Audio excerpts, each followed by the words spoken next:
Good morning and welcome to day 7. It's a week now since we started our sourdough starters.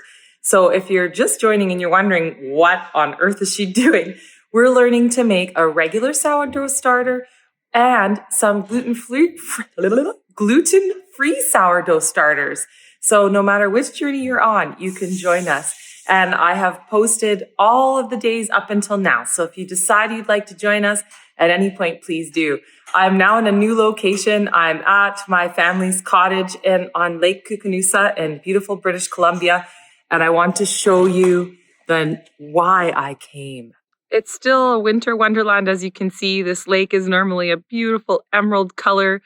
But right now it's covered in snow and you could just barely see sort of like the river flowing through the middle, but it is just beautiful. Another option to keep your starters warm is to place them near your fireplace.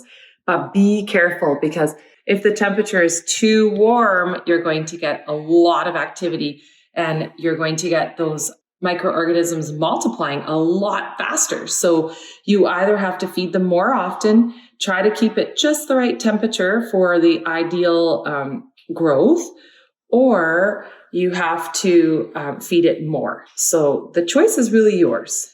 My wonderful daughter wants to help us today, right? Yeah. Okay. So the morning of day 7, I just want to show you how they're looking from the side.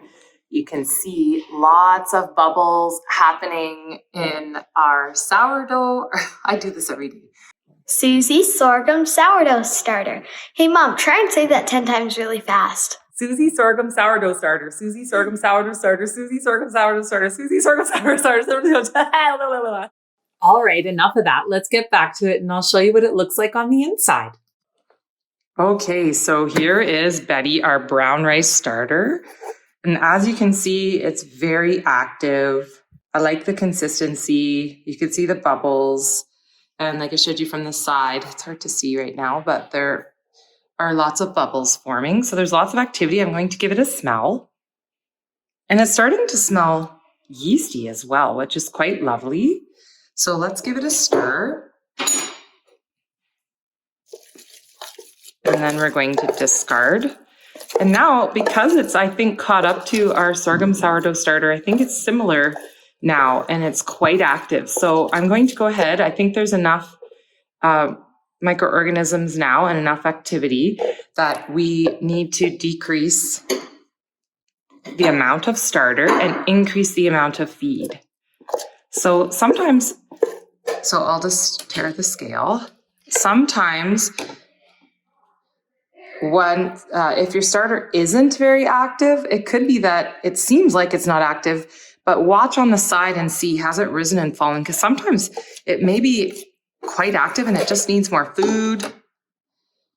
At other times it's not very active and you're overfeeding it and kind of diluting it. So, okay, so then we'll tear our scale. So now we're going to feed it because it's really active now. Those microorganisms that we talked about, those are multiplying. So there's more of them. So if we leave all of those in there, will they get enough food? No, that's right. So we need to take some of them out so that the ones that are in there get lots and lots of food and they can multiply and grow. So let's feed it. We have 30 grams. So now we're going to feed 50 grams of flour. That's a good amount that keeps it nice and healthy. That's okay. So let's take a little bit out. Or actually, this is us being flexible. Let's do 51 and let's tear it. And so if we now did 51 of flour and we want to keep 51 grams of water. That's right. A 1-to-1 ratio, because Betty seems to like the 1-to-1 ratio now. Oh, okay. So we went a little over. So we could just add 5 more grams of flour. That's right. So this is us being flexible. So let's add 5 more grams of flour. We don't want to go too much over. So just go nice and slow here. We're being adaptable. Perfect. Okay, and now you're going to give it a nice stir. So remember, if this happens to you and you accidentally put in too much water or too much flour, as long as it's within 5 to 10 grams, you can just keep the ratio 1-to-1 and everything will be fine. You just may need to give your starter a little bit more time to finish eating per se. There you go. What does it look like now?